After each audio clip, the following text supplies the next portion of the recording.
This is Dr. Jeff Meldrum, and you're listening to the Paranormally Zone.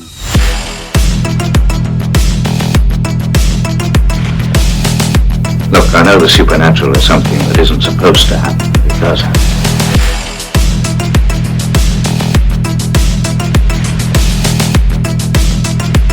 A ghostly apparition in the dark of night.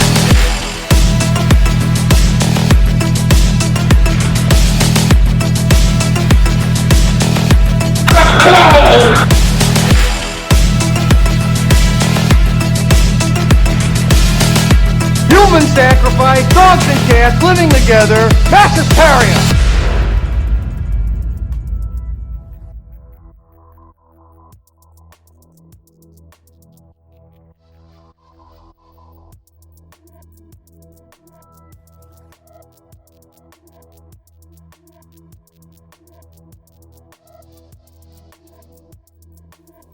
Hey there, fellow zoners and ponderers of the paranormal. You are in the Paranormally Zone, your weekly dose of all things, you guessed it, paranormal, strange, and mysterious. My name is Patrick Koffenberg, and I'm joined, as always, by my co-host with the ghosts, the paranormal poster boy himself, the boisterous and brittle Mike Carbno. Mike just rolled his eyes at me. He didn't like that intro. No, that was fine. That was fine.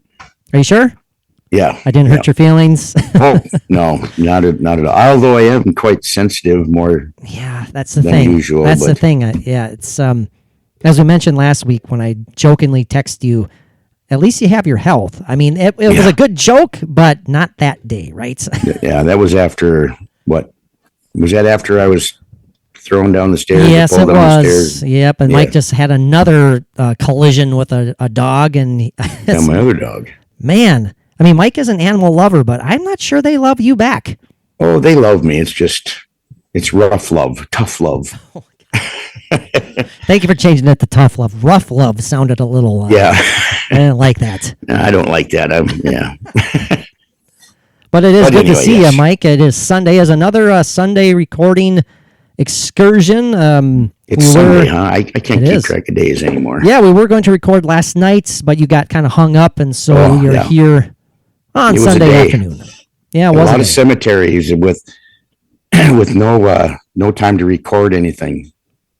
Yeah, the whole Memorial Day weekend thing. You were keeping me posted and updated, and I could just tell by I could almost feel the frustration exuding from the words on your texts. Yeah. It was growing. But, it was growing. It was good. So we decided to postpone until today, and here we are. It's another beautiful day here. And I want to share a brief story or two, Mike, before we dive into our return to Bigfoot Encounters. We love this sub-series. It's a great topic. We've done 2 of them, and it's been way too damn long, Mike. I was looking back at our episodes. It's been 4 months since we've done a Bigfoot Encounters episode. Well, and Bigfoot is it's like a staple. Oh, my gosh. Yeah, 4 months. We covered the Ron Moorhead Sierra Sounds subject, and then we covered the Patterson-Gimlin encounter, obviously, and we're back today. We're going to be covering a pretty well-known incident, series of incidents dating back to late 1970s in Ohio. The Minerva monster incidents. This is going to be pretty interesting. You got to throw on that monster name to that monster word to make it catchy and make it. Well, especially when the first word is Minerva. Yeah. It's like that's just very tame, very old lady like. Well, I'm not saying anything bad about people that have the name of Minerva. Thank you for clarifying that. Because it's a very good old classic name. Like you say, it could be just as mundane as, say, the Michael monster.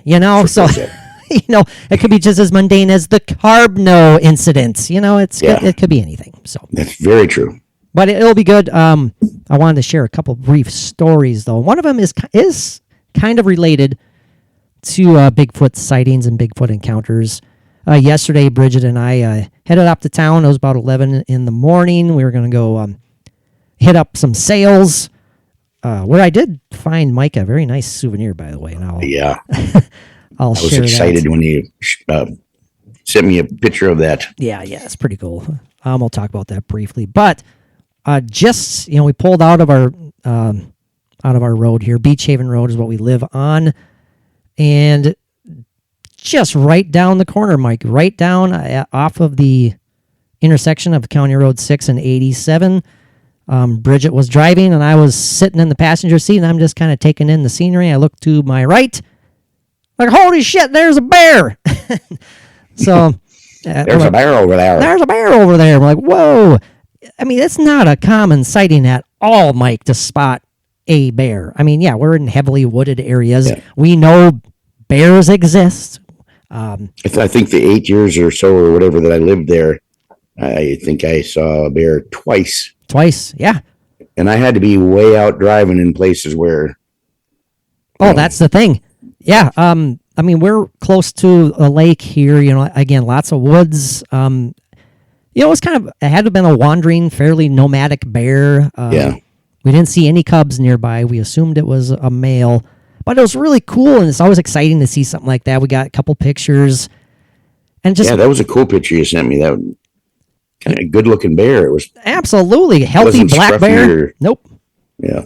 He looked fairly rotund. It was a good-sized bear. Probably 200, 300 pounds, I would guess. Oh, yeah. But it was really cool. It's exciting, and it's a rarity, and it made me think and compare a bit such rare sightings of a common, well-known, large animal proven to exist. I don't think there's any debate out there that bears exist. Compare it to the even more rare Bigfoot / Sasquatch sightings.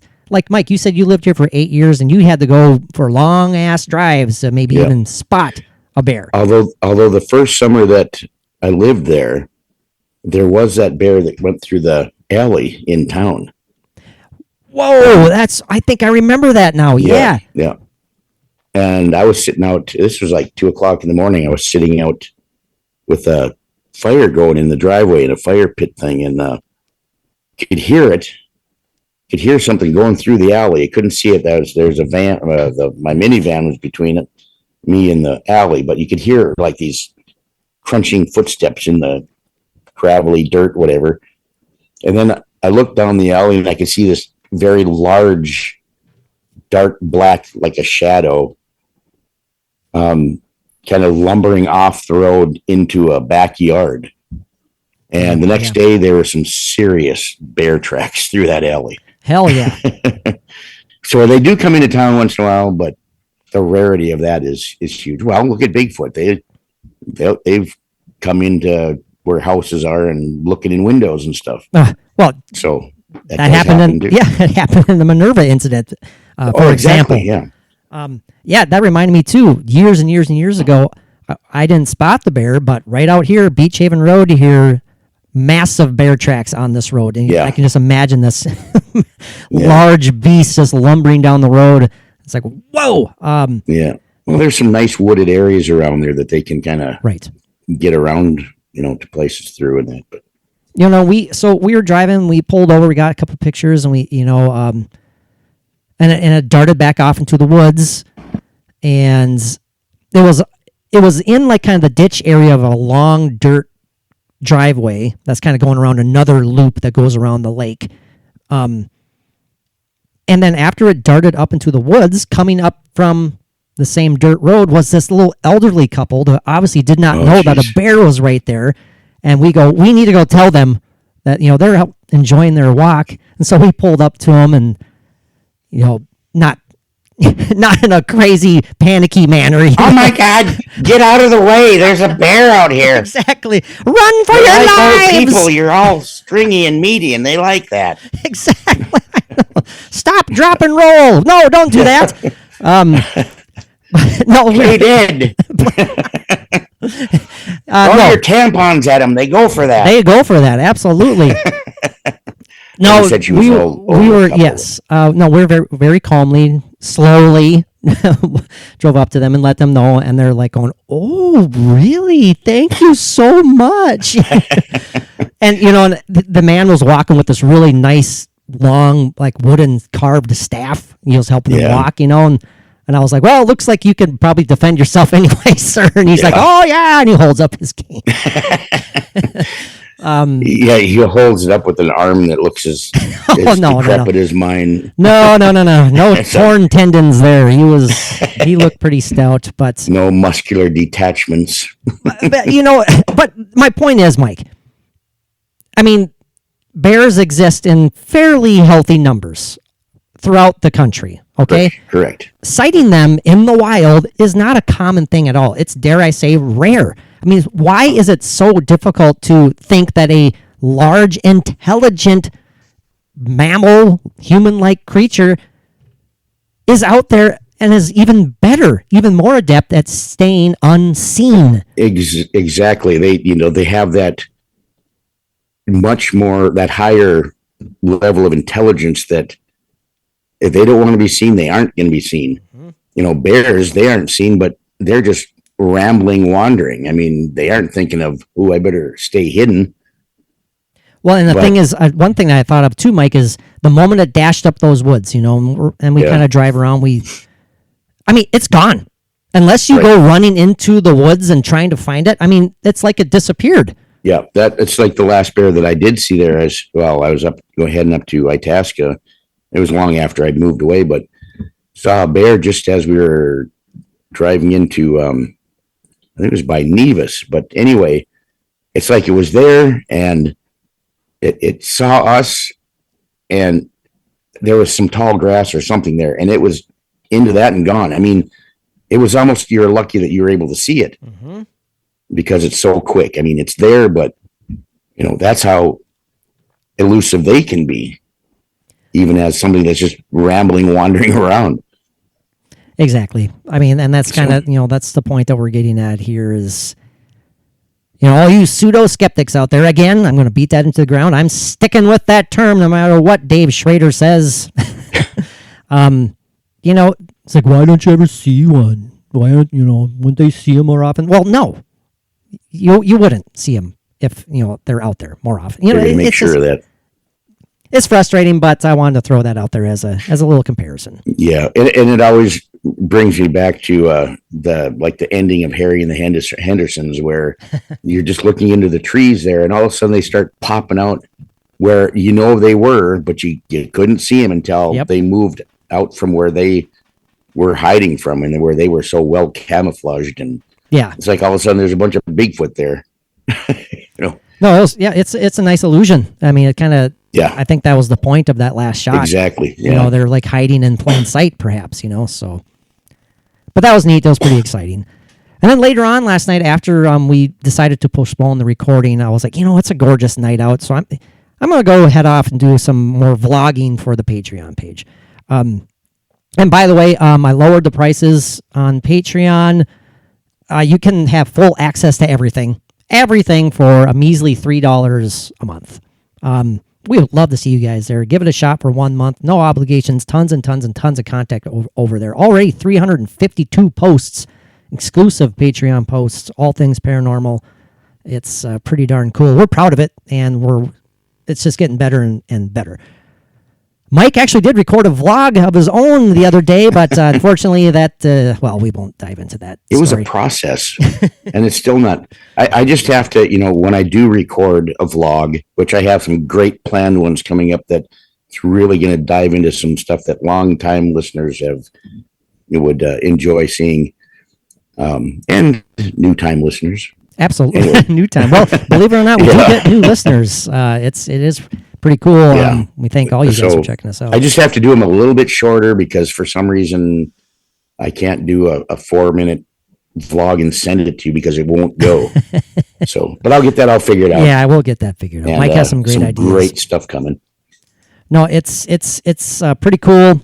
We're proud of it. Like I said, we'd love to see you guys over there. Check it out if you want to. You can sign up for as little as $1 a month, and you get access to all of our Patreon episodes. I've switched a few of the $5 exclusive content. I've switched some of it to the $1 tier as well. we just want you guys to check it out. Yeah. We think you would enjoy it. That's no joke. And I know I go on, and it's kind of a running joke about these Patreon plugs, but Yeah. hey, Well, that's okay. we don't do this for our health, everybody. We do it for you guys, and it's a passion project, that's for sure. Right. And for all of you that have, when you have checked out the Patreon and trying to decide whether you should spend $5, and it's like, well, for $2 less, I'll give it a shot because it's probably going to be crappy, and $5 is going to be too much. But $3, I can give it a try. There you go. Try it, and just scratch it if I don't like it. So I can deal with losing $3 a month, but $5, no. yeah. Hey, I get it, man. I totally get it. Oh, absolutely. So with the $1 tier as well, you also have access to all of our archived episodes going back to 2013 to Nonsensicast radio days, for gosh sakes, and all of our old interviews that are no longer available anywhere. They were big hits on YouTube. I mean, thousands and thousands and thousands of views for like our Amy Allen interviews, our Ron Moorhead interviews, all that stuff. Chip Coffee, all those interviews with big name paranormal celebrities are available on Patreon and nowhere else. So if you guys would like to check it out, please do so. So Mike, Nonsensicast, though, I just got to throw in. Yeah. There's some Nonsensicast on there. I am afraid to go back and listen to some of that Oh stuff. my but I gosh, think there's it's gonna be a lot of people hilarious. get a big kick out of it. Yeah. It's hilarious, but it's also, Mike, it's like a time capsule. It really is. I mean, Exactly. It shows a progression. we're the same, but we're totally different. Yeah, exactly. We have our Mike's first appearances on Nonsensecast Radio back in the day, and boy, we let loose and we talked about all things ghosts and paranormal, and it was a blast. And quite honestly, that is what really helped push us go to all things paranormal on this show, because Nonsensecast Radio kind of covered everything. It was a mishmash of whatever. And then after Mike joined, and we found out that how fun it was talking about the stuff we're that passionate about. And then, as I mentioned before, when Dustin Perry agreed to appear on the show, again and again and again, and it's like, we're doing it's paranormal. That's what it is. It's paranormal. Yeah. So yeah. Well, and it's our passion anyway. It's what we love. It's what's instilled in us. And I will post, and this is the last one, I promise. I will post. I'm going to do it later today. Some clips from the newly discovered investigations that Mike and I did back in 2007, 2008. I'm going to post a few minute clips from like the museum investigation. They're just cool to watch and to look at, Mike. Again, stuff that listeners over the years have heard the stories. They know about these investigations. Now you can see this stuff. You can see it, yeah. And cool. It is awesome. It was fun, dark, dank museum basement and all that stuff. It's awesome. That's awesome. That's really cool. So, Mike, when I was doing that brief EVP session last night, well, it's about 17, 18-minute clip that I posted on Patreon. I used the Spirit Box app again. And again, the same concept. I know a lot of people don't believe in the Spirit Box app, and we have our own feelings about it, but it's the same principle as an actual Spirit Box. We use them side by side. We use times, them one side after by another, side. and boy, I tell you. Mm-hmm. Yeah, we get results. I mean, we love our Spirit Box. I mean, that's like obviously fantastic. But these other apps, these free apps, people that can't afford to get anything. Yeah, there's a lot on your phone that you can have a lot of fun with and catch some really neat stuff. Very briefly, just a couple. I texted you these last night, and you can hear it on Patreon. It's pretty interesting. I got what was unique and interesting about some of these replies is that I got the same answer. A variation of the same answer to the same question twice. And so that's what I was like, okay, is that just mere coincidence? I mean, maybe. But it was really, really interesting when I was asking, essentially, if you come back to visit, I'm speaking to potential, energies, spirits, ghosts, whatever you want to call them. If you come back to visit your final resting spot, or if you stay here, if you linger, and I got clear responses saying it's hard or it's harder. And I got it's hard, it's harder twice to the same question, 5-6 minutes apart. So that's kind of interesting. And then I also asked, I got a clear, what I interpreted as, and I think you would agree too, Mike, I got a clear word, the word ghost that popped up. And so I replied to it and I say, oh, ghost. And I said, do you consider yourself a ghost? clear as day, immediate response says there isn't. Mm. And so, as I posted on Patreon, I said, was it in the process? Was that voice in the process of saying there isn't such a thing? You know what? That was James Randy's ghost coming through. You contacted. Oh, there you go. Even as a ghost, he's still going to say no. He doesn't believe in himself. Oh my goodness! He's what a got an sad. insecurity problems, even in death. Well, all the best.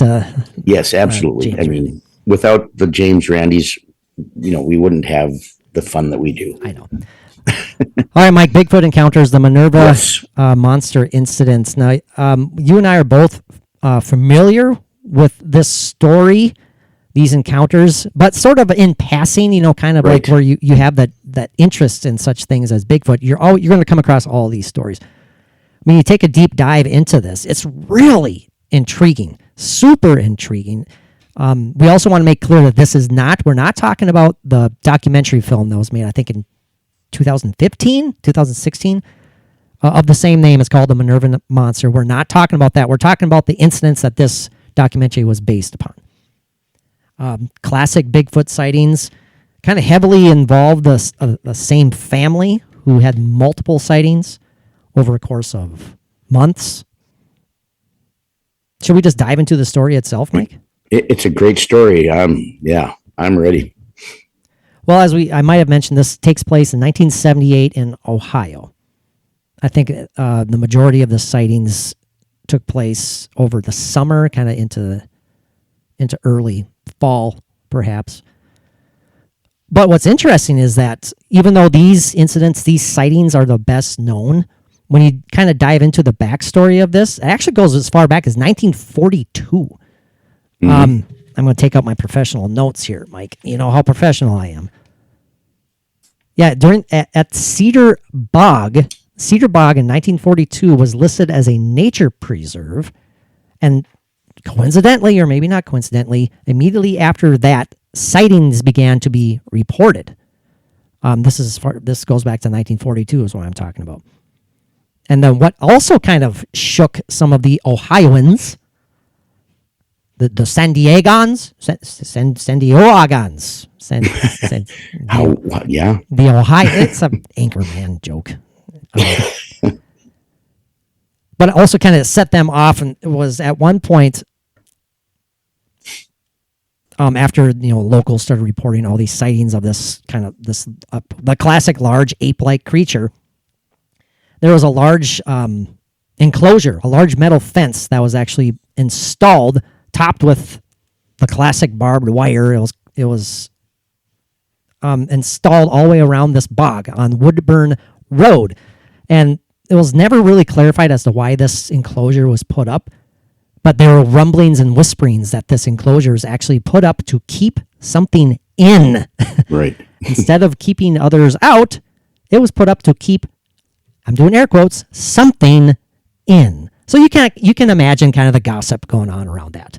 Right. And the stories that can be added and made up along the way, or stuff added to it unintentionally even. Well, put yourself there, Mike, as even a kid. And also, like this mysterious, ominous, large enclosure is put up, and there's no real explanation as to why. And so the mind can go. And no, we're not saying that's what all this is based on. We're not saying it's simply imagination. No. But you have to throw that out there. You have to throw it out. Exactly. Now, moving forward, after this is installed and the legend this kind of slowly starts to burn, starts to grow, locals actually started to become fearful around this time when a group of teenagers actually mysteriously disappeared while on a camping trip near this bog. Now, this bog is also referred to as, or the story, I should say, also has the claim that, not the claim, the monster that is the focus of this story is also referred to as the Boggy Creek Monster, not to be confused with the legend of Boggy Creek. Not the same creature at all. It can be a little bit confusing. I get that. Mike's staring at me blankly right now. I'm writing notes. Oh, he's writing. That's just the look that he has. I'm staring at you and writing notes And then automatically I start writing, Patrick is really not a very attractive person. I didn't mean to write that, but it just, when I was looking at you, it just popped right out. But anyway.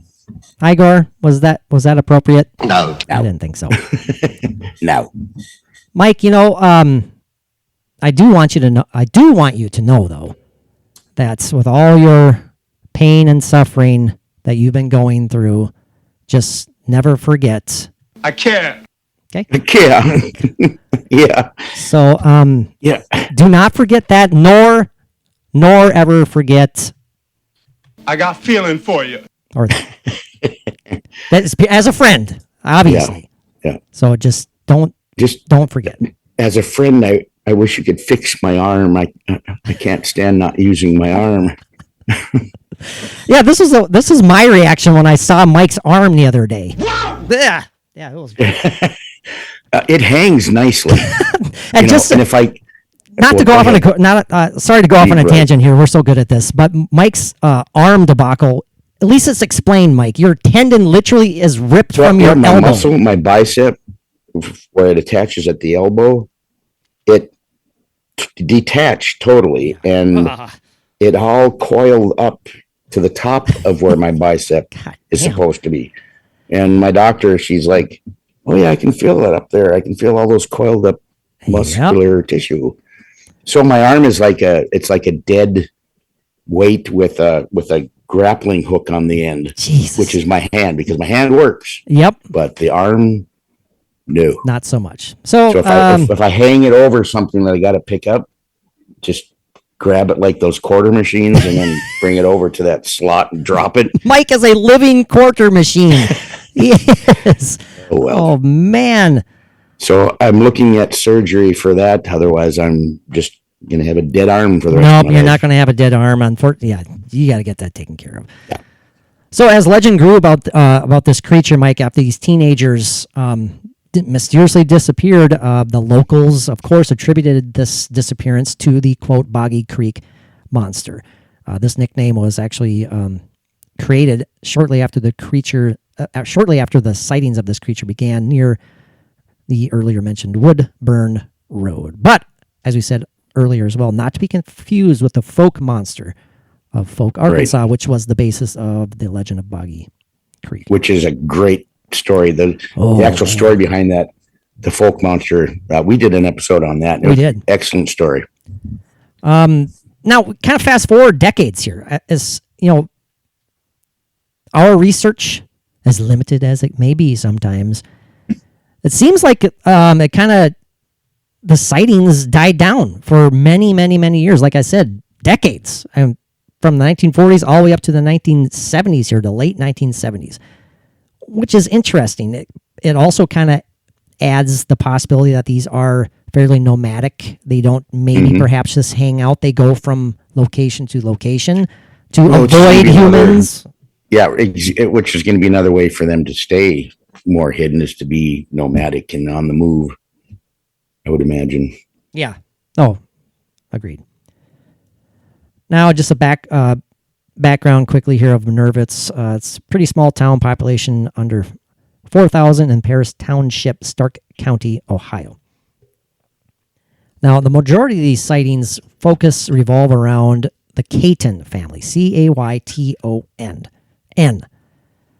The first incident occurred when one Herbert Cayton, he began clearing an area kind of close to his home. He basically was digging a giant pit near his home. Once his work got done, a garbage pit, exactly, like a disposal pit. And once he got it, initially was done with his first jab at the pit. What are you going to do when you make a garbage disposal pit? You're going to throw garbage in it. And so that's what he did. And I think I'll start using it now since I built it. Exactly. I might as well use the pit. That's a mighty fine pit. I'm a pit master. Anyway. That's a vocation out there. I dig pits. I'm sure it is. Yeah. Get that painted on the side of his pickup on his door. There you go, pit master. Phone number and estimates. It was actually a few nights after he threw the garbage into his newly dug pit when Caton's grandchildren and several of their friends came running into Herbert Caton's house, just frantic, and because they had claimed to have just seen a large, hairy monster, quote unquote monster, rummaging around in the pit. Now, a lot of people say, well, it's a bear. Bears love digging through garbage. First thing you think of. Yeah. Mike mentioned that earlier, the bear in the alley digging through garbage and shit. Why not? That's where you would logically go. That's why you don't leave your grills out overnight and out where you live. They come after that. Now, anyway, go ahead. It's unique. I shouldn't say unique. It's interesting to point out that the kids were truly terrified. Now, I get it. Would they be truly terrified if it was clearly a bear? Do you think? If they knew it was a bear, would they be absolutely terrified? I mean, possibly. Yeah, I would. Yeah. I mean, if they aren't used to seeing that and they, you automatically think a bear is going to come and kill you and eat you up and everything. So, well, exactly. But, these kids were, now, according to the story, they were obviously just terrified because they described it. They thought it looked like a threatening mountain man. Yeah. So that's woo, or a, quote, crazed hermit who was just outside of their house, a very large, hairy hermit. Right. So being from that area, these kids, they would have known if it was a bear, if they had a good enough look at it. And sure. So that's why they were so terrified that they didn't identify it as a bear. Mm-hmm. It's like they saw it as a hairy mountain man. Monster. This beastly looking. I wasn't going to go along with the bulging beastly thing, please do. Bulging beastly man. Why do I not have that on the soundboard? I need bulging. It should beastly. Be. I mean, that would be a natural. I also realized that I mixed up mountain and monster, and I said mounster. Did I just coin a new word? Word? Yeah, I like that. I'm gonna write that down. A moundster. All right. Listeners, let us know if that's depending on where you find this creature. If it's in a mountain, it's a mounster. It's a mounster. Yeah. And if it's in the woods, it's called a forester. Okay, I like mounster. Anyway, carry on. My wayward son. Sorry, damn it. Igor is. Do you think people absolutely adore my humor? No, I didn't think so. No. Now, the further the story here, how his mother Evelyn and her daughter Vicky went outside to investigate after the children came in and, in such a frantic, terrified manner, told them what they had seen. Now, they had noticed that their dogs were also going berserk at this time as they walked up this small hill leading to the freshly dug pit.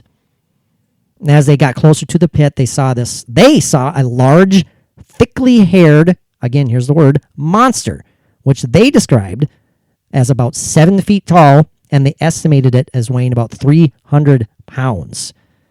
Now, okay, 7 foot tall, 300 pounds. That's kind of a svelte Bigfoot. It is, actually. Yeah, I just want to use the word svelte every now and then. So. Well, it was a Bigfoot that has found a very nice jogging trail in the woods that it takes advantage of quite often. He has a nice exercise routine. Focuses heavily on eating berries and wearing shrubs. Sweatbands around its wrist and forehead. Wait a minute. Those cooling scarves around its neck. Wait a minute. Whatever happened to Richard Simmons? Is there a connection here? No, I'm kidding. Mike's again literally looking at me like that went over my head, buddy. So, and I don't blame him. Now, Evelyn was quoted as saying, "It just stood there. It did not move, but I almost broke my neck running back down that hill." Yeah. See, they knew it wasn't a bear. I mean, they wouldn't have reacted as frantically. I mean, when you see a bear, it's like when we've seen them, it's like, well, I've been in the car mostly, but it's like, you have to respect that, and at least some kind of a process to, have less danger, like make yourself bigger, all that stuff. But if they see something and none of that even comes into their head, it just goes right to, this is some monster. I mean, and they're all agreeing with that. They're all saying that. So, and that adds weight to it. That adds credence. Definitely adds credence to it. As just exactly what I was going to say. Yeah. Unless it's, it's a family that's like, oh, let's collaborate on this. But it just, I don't know, you can kind of get a feeling of how things are. When little kids are involved, that makes me throw the collaborated story. Absolutely. Like the fabricated hoax out the window a little bit. Yeah. I'm not saying impossible, but it's more likely to, it just feels better. Yeah. I'm not saying that all little kids are angels by God, by any means, but it just makes you wonder a little bit. Now, it was again a few days after these initial sightings that they saw the creature again, and it was Evelyn who saw the creature again. And it was, of course, picking through the damn garbage in the freshly dug pit. I just like saying freshly dug pit for some reason. I don't know why. Well, Bigfoot, he saw that being done. He goes, ooh, smorgasbord. Smorgasbord, baby. So he's good. Now, this time, Evelyn noted that the creature was bipedal because they couldn't quite tell the first time around, but now it was clearly bipedal, walking on two legs, and had, as she described it, long hair covering its face. And that's a very common description of Bigfoot sightings, by the way. It's not like the classic Gimlin Patterson film look where it looks like it has, shortly cropped hair around the face, neatly trimmed. No, you get like kind of the wild man image in your mind where it's got the long bangs, Mike, hanging in front of his unkempt. There you go. He may be svelte, but definitely unkempt. Quite disheveled. Very disheveled. Possibly He's odorous. Got a wee bit of wavy hair that's flying all over the place in the wind. Evelyn described the creature's hair as, like I said, long, covering its face, also thick. And although she could not make out any of its facial features, she described it as having no visible neck. Now, the dogs were again going wild, just like they were before, going berserk. And this time so much so that they were actually tugging so hard to get free from the chains that kept them tied to the nearby tree. So were they trying to get at this creature or get away from this creature? I guess. Right. Well, one of the dogs, a German Shepherd, did not get away. Obviously, I know. That's. Oofda. I wrote that down. I underlined it. I don't know why I underlined it. I wrote simply "dead dog." Dead dog. Well, let's see. There's a very pertinent point here. Oh, dog dead. Well, I hate hearing about that. I just German Shepherd. I mean. Oh yeah, for you too. Having a German Shepherd. I mean, I know the power and strength of these dogs. Yes. And, obviously nothing against a Bigfoot. A bear would maybe have some chance of escape from a Bigfoot. Yeah. Oh, sure. But not necessarily. But no, not a dog. Broken with a broken neck and the dog's collar is found next to the dead dog. Yeah. So it's still like attached to the chain. So there's a lot going on there. A lot of force, a lot of strength. A lot, yeah. Violent force. But again, if a Bigfoot was responsible for for killing that dog, was it doing it out of perhaps fear itself? Maybe. Right, exactly. I mean, we don't know. We weren't there. Were the dogs trying to break free to run away or break towards this unexplained creature? Yeah, there was another similar. German Shepherd there. Oh, go ahead, Mike. The other German Shepherd that said, and Missy was its name, appeared in an addled state. Now, I do not know the definition of addled. I mean, it's basically means frazzled, odd. You're kind of out of it. Yeah, basically. Yeah, it's like you're traumatized. You're acting differently. It's like you can always tell when your dogs are something's bothering them because they act different. Yeah. And that's what they mean by addled. I was going to say too, on the original Sierra Sound CD, at the very end, they include like the 911 call that a gentleman made when he was kind of freaking out when he was looking out his house window and he's like, "There's amazing." He's like, "That recording. Mother effer!" I mean, he's swearing that thing's about 6'9". I don't know, and he's like, "Get somebody out here," because he's looking at this thing on his property. Yep. And the first time I heard that recording, it was actually I was listening to an episode of Art Bell many years ago. Oh, really? And I listened to the recording, and he actually had the guy on there. If I remember correctly, that guy was actually on there. Yeah. Mike, and I've said this a few times. I think you and I have a good BS vibe, or BS detector, I should say. Sure. To me, listening to that from the first moment I heard it, it sounds like he's legit frightened. Yeah. He's not acting. You can hear it, yeah. But what I brought that up is the reason I brought that up is because the next day he saw his dog. No, I'm wrong. I believe he saw his dog get thrown over like his fence. His dog was That's right. murdered. I right. keep saying murdered. His dog was killed by this mystery beast. But it's Well, it's and the it's way, creepy. like this dog that was, that survived that, I was just reading here a little bit further too, that, the dog wasn't the same for weeks. Yeah. Um, Yep. She continued acting strangely for weeks after the incident and out of character dug a huge 8-foot hole in the ground. Yeah. Uh, Well, what is why? that all about? is it like digging a hiding place if it needs it or what? That's the vibe that I got. It was like it was trying to just get away. Yeah, that's just amazing. And that part was confirmed by investigators who were sent there too. And they have pictures and photographs of it too. Yes.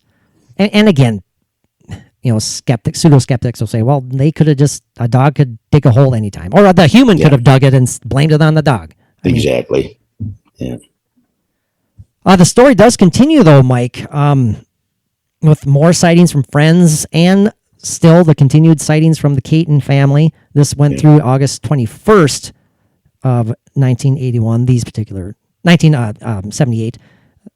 This particular sighting, that is. Now, the researcher in question here who was interviewing the family, he said that the family was told very little about these sightings to friends, but the incidents came to public August 21st, 1978. Again, not an uncommon thing. People don't necessarily want to start telling these stories to just anybody out of fear of ridicule. I mean, how many people have seen something, Mike, that have never reported anything? Yeah. When it comes to ghosts, UFOs, cryptids, whatever. Absolutely. I've never cared. If I saw something and I was excited, I'm talking about it. I know, I got you. Now, it was August 21st, 1978, around 10:30 p.m. The Catons and a few of their friends were chilling. They're relaxing on the back porch of their home. Behind their house now, it kind of set the so you can kind of see the setting here. Behind their house was an old abandoned strip mine, actually, that's an interesting locale. Interesting. Yeah. The abandoned strip mine that had been out of use for many, many, many years. And beyond this abandoned strip mine was a dense, unpopulated, hilly woods that the family rarely walked into. They were rarely ventured into. I get that. Near the mine, there's also a chicken coop. Now, amongst the chatter of what was going on, the casual chilling out talk of the day, someone started to, pointed out that they heard this unusual noise that was going on near this chicken coop. So the family and the friends turned to see what this was all about, and they noticed, this is creepy. Yeah. They noticed, again, this is 10:30 at night, they noticed two pairs of yellow eyes peering back at them through the darkness. Now, it could be any animal that people will say, well, it could be anything. But as the story goes, the family, close friend of the family, a gentleman named Scott Patterson, decided to take a closer look, hop into his car, turned on the vehicle's flashlights, headed towards those glowing eyes. Would you have done that, Mike? Would you have hopped in your car and sped off towards those glowing eyes? I just would have ran to him and walked out there. Oh, you would just ran unprotected. No. I probably would have turned the headlights on, though, and drove a little closer. I think I would have done that. Now, as Scott kind of inched the car closer and closer to try and get a better illumination of this pair of eyeballs, the lights revealed what they described as a huge, hairy creature. This is awesome. A huge, hairy creature which stepped in front of, get this, Yeah. two feline-like creatures as if to protect them. What in God's name is that all about? That is awesome. It's like Bigfoot is the protector of the forest, the woods, and everything in it. It's like they are the guardians. Like were these two like mountain lions or whatever with them, or yeah, Ohio, what could have been? Cougars? Oh yeah, I'm sure. I mean, that's maybe we some have lynx. cougars in North Dakota here, so Ohio, I'm sure We've had them here in Minnesota as well. Definitely, yeah. That's just, but I love that idea. I'm pretty sure we've talked about that before too, Mike. There are a lot of people who believe that Bigfoot is kind of this omnipresent force. Not okay. I'm going to retract that. Not omnipresent, because he's not everywhere at all times. Maybe Right. spiritually, if you believe in that angle. Omniscient, almost protective, like you said, Mike. This guardian of the woods, of its fellow creatures, because it is, as we tend to believe, it is probably higher developed, more intelligent. But what I'm struggling to wrap my mind around what happened here. That's such a unique description, such a unique occurrence when it comes to Bigfoot sightings. This is a rarity. I don't know if I've ever heard of other such occurrences. So they get closer. This massive, hairy creature steps in front of these other feline-like creatures. That is so cool. The witnesses would also describe that this creature was, again, well over 7 feet tall, black and brown matted hair that covered its head and face. The creature then turned its attention to the idling automobile and began running towards it. Now, this is interesting. Mike, would you have pooped your pants at that point, or would you have been okay? I would have leaked something Oh, a little bit. But From some okay, now orifice. think of this. Okay, yeah. If we think of Bigfoot as the guardian of the forest, guardian of these creatures, maybe, well, how many times would Bigfoot have been just inside the woods when you drive by on the highway or county road or whatever? How many times has that Bigfoot seen what it is looking at right there with the headlights on it, hit something, kill something like a deer or raccoon, skunk, or mountain lion, whatever, coyote? So it reacts to that car coming towards him, her, it, and these two feline creatures. Is it going to protect because it knows what that car is capable of doing? That is an excellent point.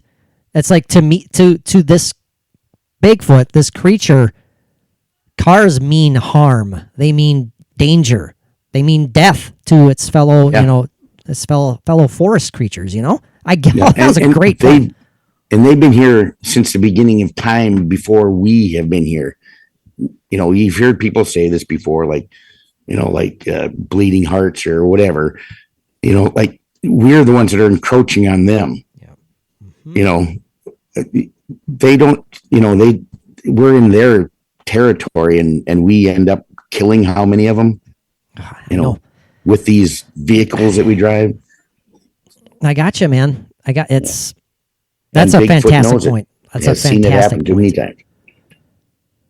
Now, Scott, after seeing this creature quickly closing in on him and the others, the witnesses, well, I don't blame them, ran into their home while Mr. Patterson tumbled from the car to join them. So he bursted out of the car. He didn't want anything to do with being in the car at this point. Once inside their home, the frightened witnesses, it's said that actually some of the women were so traumatized that they burst into tears. They immediately called the Stark County Sheriff's Department. Now, while they all waited inside, kind of huddled together, catching their breath, trying to figure out what the hell had just happened, what they had just seen, waiting for the authorities to show up. Creepy part of the story. Yeah, it gets crazy too. I mean, it gets stranger. This creature is then, Mike, spotted peering through the kitchen window, illuminated by the back porch lights. You have to get a picture of that. Take a moment and think about that for a second. Okay, we're done. I thought about it for just a second, and then I got a little creeped out. I mean, you see this bizarre, beastly, bulging thing running after your car. I mean, you're so terrified that you don't feel safe in your car. You run into the house. You're trying to find safety and comfort in numbers, and you look out the window, and bam! There's that face of this thing staring at you. Could you imagine getting that close look of a face that it's probably like human, but not human. Absolutely. And You know, and and you it's know like- what? The word that popped in my brain too is ancient.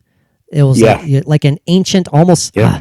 yes, creepy and terrifying, but maybe if you allow yourself to think about it this way, maybe wise, you know? And Yes, there's an intelligence Yeah. that you see in those eyes, the wisdom in those eyes, and the stories that could tell. now, Scott Patterson here, he reacted like a lot of people would have. I don't Right. blame him. He grabbed a loaded 22 caliber pistol while Evelyn Caton snatched a 22 caliber rifle and began loading it. And Which you would have to have understand.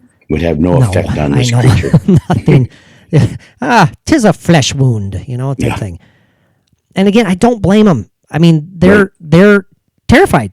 They're just taking anything that they possibly have that they can defend themselves with. Just in case. Yeah. Now, they also noted that despite aiming their weapons directly at this creature, this is interesting, it still stood by the window for about 10 minutes, showing no fear, absolutely no fear of the guns. And nobody shot at it. I mean, they didn't feel the inclination to do so at that point. They're at the ready, but maybe again, Mike, it was looking at that face and going, that's too human. Right. Which you've heard people say before that Oh, they've had so many had it in times. their sights, and it's like that the Sasquatch will look at them with those eyes, and it's like there's human eyes in there. And I will finally use the word correctly. They feel like they are murdering a fellow Right. human. Exactly. Yep. And so they don't pull that trigger. You know, well, thankfully they don't. For people like you and I, you know, we waver on this a little bit, but I think we always come to the same conclusion that we do not need a dead body to prove the existence of Bigfoot.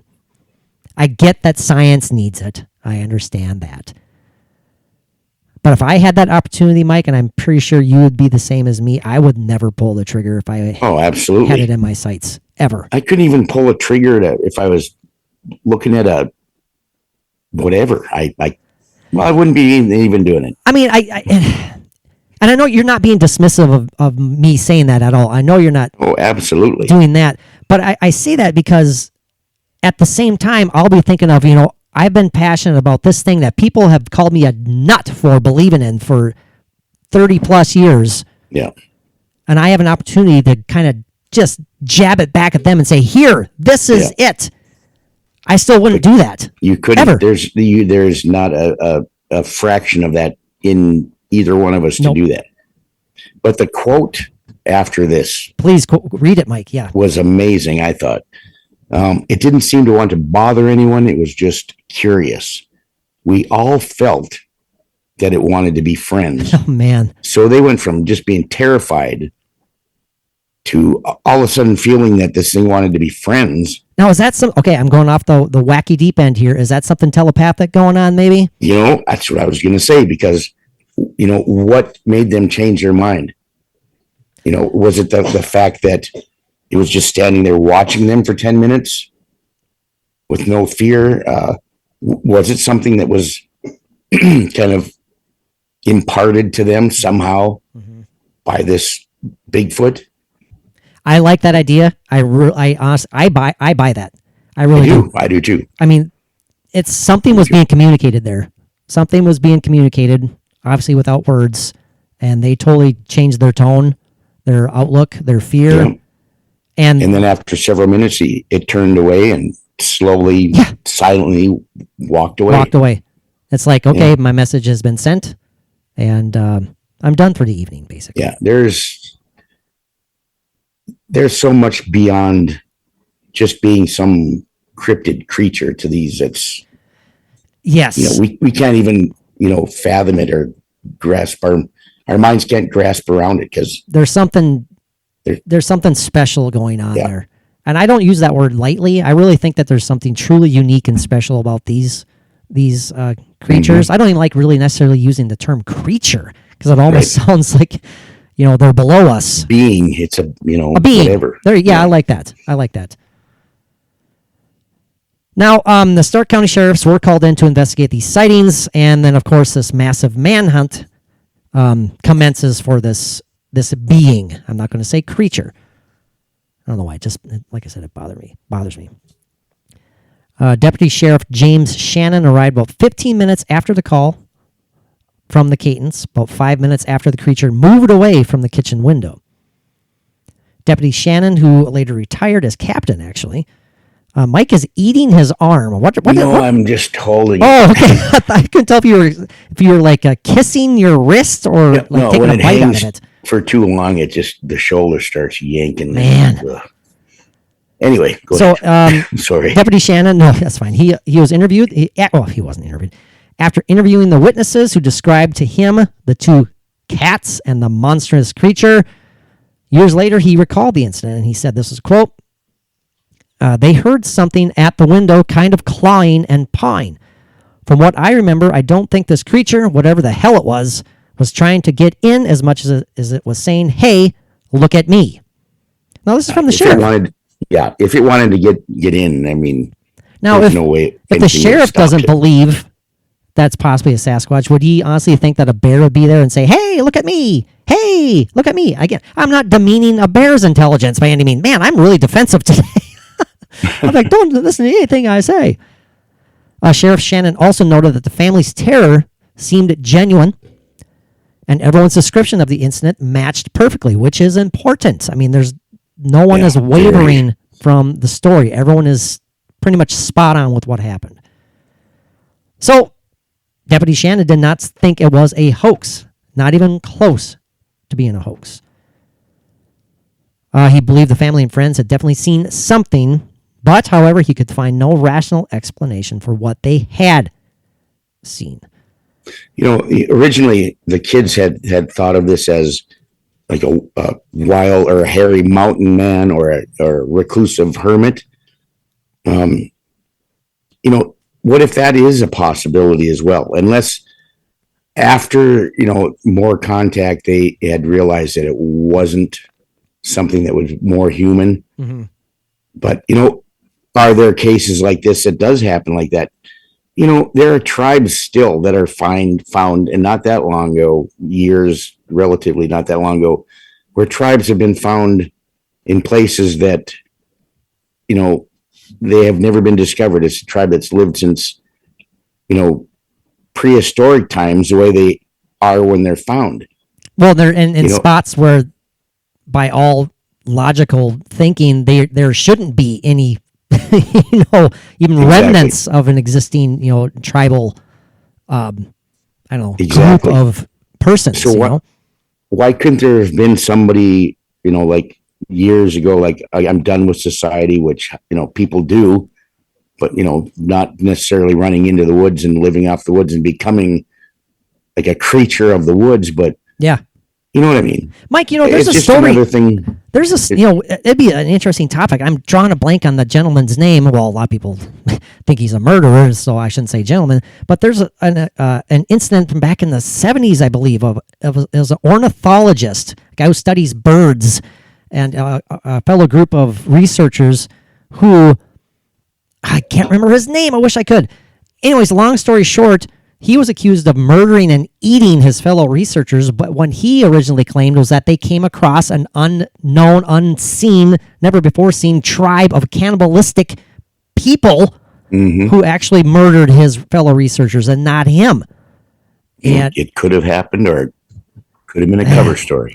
Yeah, that's absolutely true. But I'm just throwing that out there, But I remember many, many years ago, I was just a kid, I think. The Tassidae tribe, I think it was in the Philippines, in the jungles that they had found. And the Philippines... And that tribe has unchanged for, I don't know how long. Millennia. Yeah. Yeah. Anyway. Yeah, it's fascinating to try and think about that. Deputy Shannon searched around the Catons' home, and he noted the classic alarming strong stench. I mean, that's a common... theme in Bigfoot sightings. He's smelly. He's a foul-smelling man. He says too that it was near the kitchen window, which means it also could have been that old pot roast that's been in the fridge for like 6 Could months. be. It could that be. never got eaten. Rotten milk. Anyway, Yeah, who the rotten hell knows? milk. Yeah, the fridge went out and they never got it fixed. Deputy It's like one Shannon. big clump of milk. Deputy Shannon. I'm sorry. My dog is literally laying on my microphone cord. Dude, move. Get up. My mic started going away from my mouth. I realized he was pulling on the cord. Couldn't handle your breath. Yes, I'm so sorry, Vigo. My goodness. Your mic's going, ah, dang. I felt like I was pulling on the mic cord and I felt like I had like a 50-pound muskie on the end of it. That was pretty interesting. Deputy Shannon described the odor as ammonia, sulfur, or the rotten egg smell. Additional deputies were called in and searched the area on horseback and in four-wheel drive Army surplus Jeeps. They searched for about 6 hours and they found nothing unusual in the woods. Oh, no, I'm sorry. They found unusual footprints. I am reading this final caption here. In the woods behind the home, and they measured them at 14 to 16 inches long. But law enforcement then wrote them off as simply bear footprints because I believe he said it looked like they saw claws in the footprints, and so that immediately made them. And maybe Bigfoot just forgot to clip his toenails. I don't know. Well, and I was going to say maybe Shaq was out walking, but I think his feet are bigger than that. They're way bigger, I bet. Now, Mrs. Caton was asked if she thought the creature could have been a bear, and she immediately responded, "No, not unless they were mutated." So, now, even though they did kind of put it off as a bear, that was law enforcement's official conclusion. Deputy Shannon did say years later that he would call the investigation the most bizarre investigation of his 30-year law enforcement. Yeah. Well, when he first filed that report and officially as a bear, I mean, what else was he going to do? I mean, he could have put in what they all thought, but, for an official report, I think a lot of people would have been like, in that situation, would have had to think pretty hard if they were going to put, anything other than a bear. Their career is on the line sometimes if they put that down. Moving on to the second Minerva monster sightings. This was August 22nd, 1978, the very next day. Around 9 p.m. this time, a Mrs. Mary Ackerman, daughter of Evelyn Caton, drove to the Caton home to pick up her daughter and a friend. I am going to kind of read this quickly here. We're over an hour right now, but that's awesome. Awesome episode so far, Mike. Thanks for making this work. It is.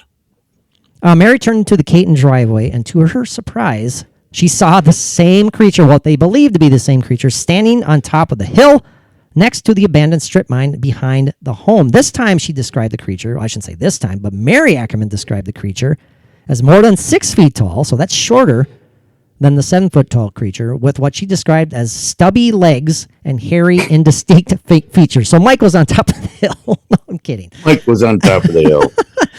Now, I have to say this. My one good arm. Yes, he was. People down there. Now, I have to say this.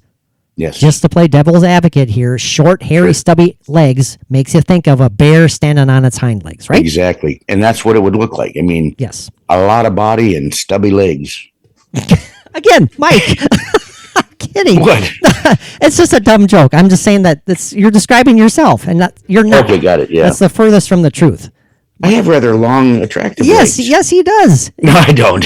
But Mike has never in his life worn a pair of shorts. As far as I've known you. Because, I get tired of Norwegian white jokes. I thought you were going to say Norwegian Wood, the Beatles song. It's like, that makes no sense. Hey, you don't know what, you don't know the other version of Norwegian Wood, and it was designed after me, and it was called Norwegian White. Okay. Norwegian White Mike. But anyway, Mike was the inspiration for John Lennon, and then Paul convinced them to change it to Norwegian Wood. Yeah, and I was just a baby I was a young child at the time, not a baby, but anyway, go ahead. Now, Mary Ackerman went on to say that she sat in the car and watched the creature until it finally turned and walked towards the woods behind the mine. This is a quote. According to Mary, it was shaped like a man and it walked like a man. When a bear moves away, it does away on all fours, on all 4 feet, all 4 paws.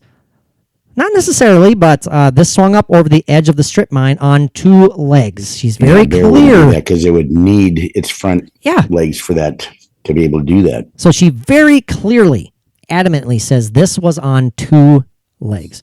But I it's don't like shorter. the idea of the stubby legs, though. That And the thing is, shorter, yeah. and she described as stubby legs. Maybe, Mike, possible that it was crouching. Maybe. Exactly. Or it could have had maybe long hair that was covering parts of its leg that looked like body, That's a good point. legs coming out from underneath it. I Also- mean, I'm just throwing out, whatever simple idea. That, Yeah. Now, this goes on to the third Minerva monster sighting. Again, the very next day, August 23rd, Hal Caton had his second experience on this day. This time around 11 p.m., Caton saw the creature appear outside his home once again and quickly grabbed a gun and fired it into the air. The creature turned and fled. However, Hal noted that the same night as the family was laying in bed, their home was then pelted with rocks, which pattered and clanked on the metal roof of the home throughout the night. Now, to me, this seems like if this is the same creature or maybe among the same group of creatures, if there are more than one, again, I believe there had to be more than one. yeah, because that one that Mary Ackerman saw was over a foot shorter than the other ones, according to their estimates. This, to me, is Sasquatch saying, hey, what the hell are you doing firing that thing? Even if Yeah. it was in the air, I don't appreciate that. I'm going to keep your ass up all night. Yeah. And obviously wasn't like throwing rocks to do any damage. Yeah, I mean, it was like, here, throw these on the roof and you're going to hear it. It's like, letting them know of its presence and taking it a little bit further because of shooting up in the air, like you said. yeah, right. It's like you did that. Okay, I'm going to throw rocks at your house. It could have said, okay, I'm going to come in your house, break through the door, and I'm going to take your gun and shove it down your throat. It could bust out the windows. Yeah, but it obviously had no intentions on anything violent, anything. Just letting them know that, Yeah, hey, it was just acknowledgement. Yeah, of and that's yeah. another fairly common occurrence in Bigfoot sightings, Mike, is Right. Tents or cabins, or anything like that being pelted with rocks or pine cones. Mhm. I believe Dr. Jeff Meldrum was talking Yeah, about his he told tents. us his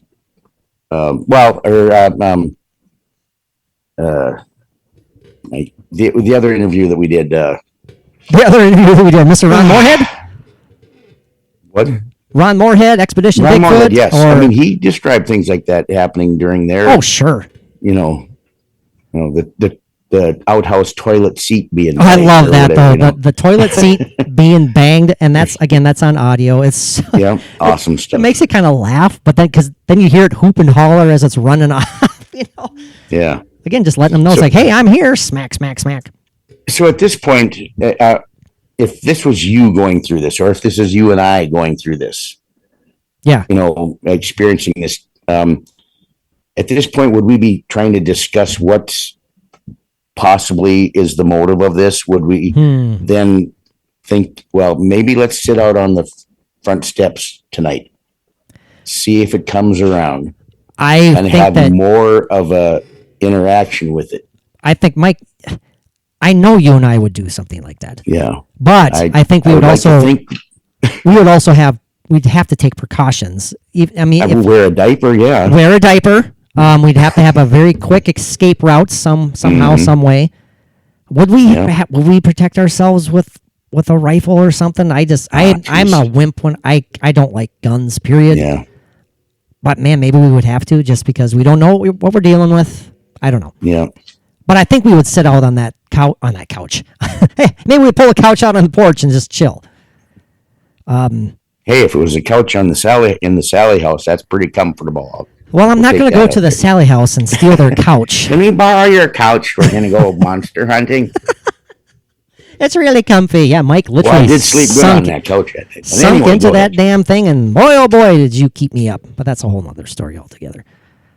I couldn't sleep that well anyways. It wasn't just your snoring, Mike, so Yeah. don't feel terrible. Those sounds you heard in the basement. The sounds I heard in the basement. Yeah, Mike, I don't know.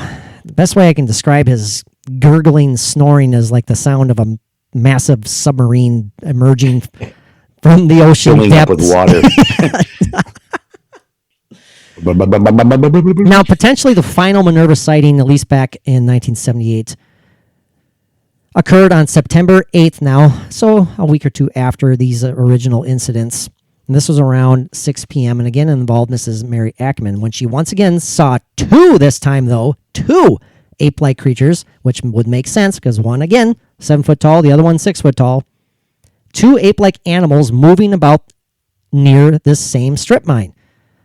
She thought at first that they might have been in a tree, but could not tell because of the hillside angle and the distance. She then watched the creatures for a while until they simply disappeared into the woods.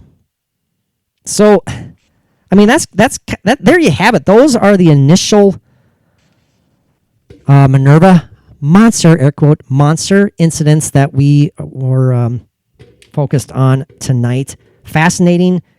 Creepy, yes, I get it. I can definitely understand being creeped out. But what was truly behind it? Well, we don't know. We have our thoughts. We have our feelings. I definitely think something out of the ordinary was going on. I do not think this was encounters with a bear or multiple bears. Definitely. And plus the fact that this happened in a relatively condensed period of time. Basically 3 days. Basically 3 days. It was like it's like a planned out visit or whatever from this Bigfoot staying around this house.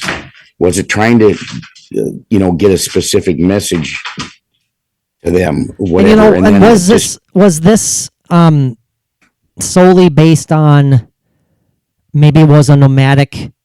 Again, there's that term. Was it a nomadic group? There's at least two of them.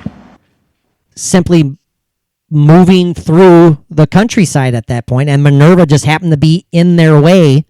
They're going from point A to point B, and they had to kind of maybe go through the outskirts of Minerva. Yeah. And, henceforth, well, not henceforth, but hence the sightings occurred, and people saw them, and I think you and I both lean towards the thought that they're going, okay, you guys saw us. We can tell that you're terrified. We're going to stick around long enough to let you know there's no need to be terrified. Does that sound corny and cheesy, Mike? No, I think that's awesome. But I did read on another site when I was looking at this one. I did check around a little bit on, when I Googled the Minerva monster, and there was, sometimes you get some storylines that from different web pages that a little bit different here, a little bit, Oh, sure. But there was this one part that I read, and it was it would have been kind of equivalent to the what we were seeing here in the final Minerva monster sighting. Mm-hmm. It's like 2 days or so after that, they did find a note under a rock on their front deck that said, "Thanks for the fun, just passing through. See you in a couple of weeks." But then it didn't make it back. So it just never was seen again. I was just trying to watch Patrick laugh. Anyway, that's my feeling. You just love you love topping off every episode with something like that. I think it's, maybe Mike, we should turn that into a bit. Every episode you're gonna wrap it up with your sincere take on what was happening here. Yeah. Okay, so we have obviously a well-versed, well-written, a highly educated group of Sasquatch. Well, there were some misspellings and some of the letters were backwards. Some of the letters are backwards. Yeah. Thank you. Just thank you for the fun. I get you. Just one big U. Kind of smudged, dirty paper. I get it. Because they're writing with was missing on thank. And that. So are they like writing with mud, like fingerprinting or finger painting type thing? Is that what's going on there? Well, a little bit of fecal matter. Whatever's available. Okay, gotcha. Again, I'm just picturing them sitting out at their own campsite, with their bicycles on, their legs crossed. And these two feline things watching. I mean, he's going, let's see. Give me an idea what to write here. Anyway. Bigfoot not good with words. Yeah. Bigfoot needs help. Friend. Bigfoot friend. Okay, we need to wrap it up. Okay. It's like a Frankenstein monster trying to... Or like it was, like Peter Boyle trying to tell. There you go. Oh, sure. Peter Boyle, yeah. Young Frankenstein. Yep, I gotcha. Yeah. Banana Ritz. All right, we should stop. We're going off the rails. Mike, this has been great. This is a fascinating alleged occurrence. I have to throw in the alleged. You just have to do that. Well, But we believe something went down, something out of the ordinary. Do we think it involved Sasquatch? Quite frankly, yes, I do. yeah, exactly. And how much was it elaborated? Is it totally accurate? I don't think, just by what I've looked at, I don't think a lot of it was elaborated at all, Mike. I think what we hear is what happened. Yeah, I think if they wanted to elaborate or exaggerate a little bit, it would have been crazier. They would have gotten a little, more crazy with it. They would have got to the point of seeing well-written notes left at their doorstep. Yeah. Mike, this has been a blast. Yeah, great episode. Great episode. Thanks for making it work. Again, everybody, if you made it this far, you enjoy the content, check out the Patreon page. It's a whole nother podcast world of Paranormally Zone goodness over there. And that's no joke. It's growing by leaps and bounds. We're having a blast. It's a passion project, and we'd love you guys to enjoy the fun. We have so much stuff planned for the future. The Velisca house has got to happen, Mike. It's going to happen. Hell, I wouldn't mind returning to the Sally house. I really would. Oh, it would well be worth the trip. And here the other day you're talking about, I don't know if we could ever do it, but the Conjuring house. The Conjuring flipping house. My God, would that be awesome? Package deals there for that. And Mike, there's locations in North Dakota that we need to hit up. Yes. With the Fargo Paranormal. They've invited us to some great locations. It's going to happen. We're going to have so much cool stuff added to the Patreon page. You did get their name so you can do some contact with them and maybe get... Absolutely. Because they definitely want to be on the show. They were talking, which I think would be fantastic. Well, Mike, this has been a blast. Thanks again, buddy. Thanks to all of you for tuning in and listening. I hope you guys enjoyed. We encourage you to do some research on the Minerva monster incident. It's pretty damn fascinating. Mike, until next time, my friend, what do our fellow zoners need to do? Peace out.